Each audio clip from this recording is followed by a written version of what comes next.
An NHS administrator has been spared prison after stealing £80,000, all for a man that she has never met in person but only online. The story is shocking on its own. When you add the fact that last year, over £106 million was lost to romance fraud in the UK, it becomes part of a much bigger and much more disturbing picture. Today on African Black Gold TV, we're gonna deep down into Hyacinth Blair's case, the Nigerian man that she sent the money to in Nigeria, and what this means for Africans in the diaspora, and also for everyone who believes that love can be found online. Hyacinth Blair, 63 years old, worked as an administrator for the South London and Maudsley NH Trust. Between June 2021 and January 2023, she siphoned £80,000 from the NHS account. These are all money that should be helping patients. She siphoned it and transferred whatever or send it to her Nigerian boyfriend, to Mr. Michael Okafor, that she met online, but no physical contact. Blair admitted her guilt, but she was given 2-year sentence, and the 2-year sentence was also suspended by the judge. Instead of going to jail, she would do what we call community service, rehabilitation days, and also a mental health treatment. The sentence that was given to her by the judge shocked everybody that got to know about this case, especially when you consider how romance fraud devastating lives in the UK. The scale of romance fraud. According to the latest from National Fraud Intelligence Bureau's figure, £106 million was lost in just a year to fraud romance in the UK. That is 9% increase compared to the year before. Nearly 10,000 reports of such fraud were reported in 2024 and 2025. The average victims lost £11,000, £200,000, and £22,000. The pattern is often the same. A fraudster builds a fake online identity or online profile, and it's going to try to earn someone's trust and also a kind of intimacy relationship with that person. And then cook and bull story will now start by claiming unnecessary investment, some invisible investment, some kind of problem with lawyers, some kind of bills here and there, health challenges or what have you.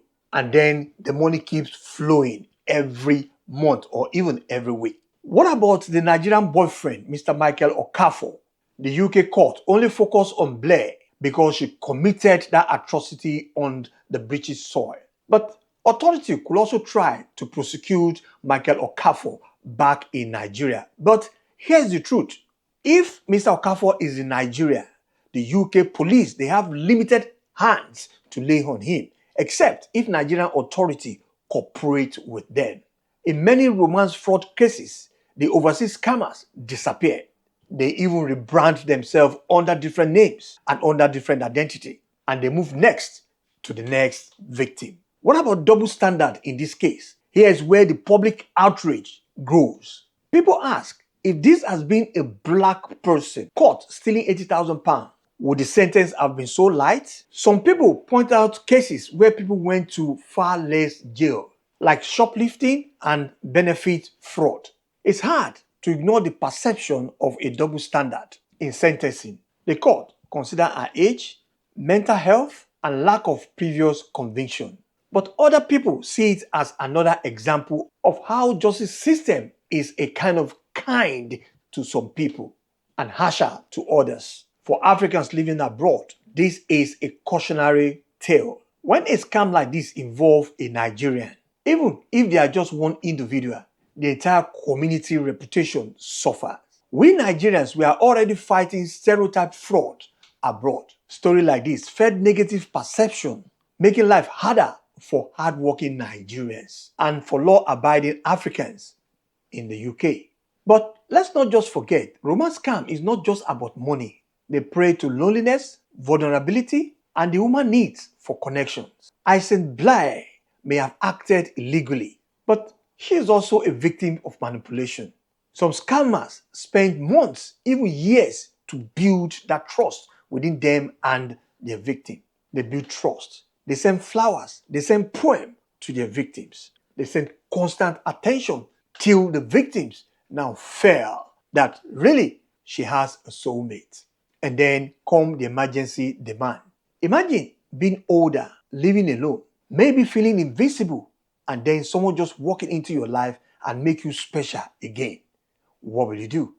Won't you give that person a chance? For some people, emotional connections blind their face from seeing the red flag. We've seen cases where people sold their home, drained their pension, and even took loan for this scammer, all for someone that they believe gonna marry them and they believe they're gonna spend the rest of their life with that person. But of course, he is a scammer. One UK woman lost £240,000 just in a month to scammer. And this man claimed he was a US military officer stuck in Afghanistan and he need help to get out of Afghanistan. Because of the love has blinded this woman's face, she did not bother to look at the red flag. So she transferred all this money to this man. But this man is a fake man. He doesn't exist at all. Another man sent money for years to a Russian model that doesn't exist at all. And before he knew it, he has spent millions of pounds also to this non-exist Russian model. Because they say the emotional pull can be stronger than logic. This story is not just about one NHS worker or one Nigerian man. It's about a growing crime wave that targets our hearts and drains our pockets.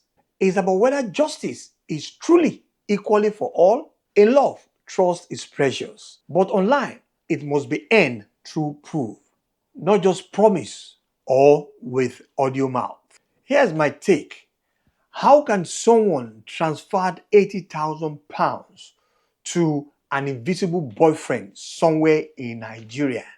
And the UK government is now telling me that that person, that they feel pity for her. And they did what? They only gave her a community service.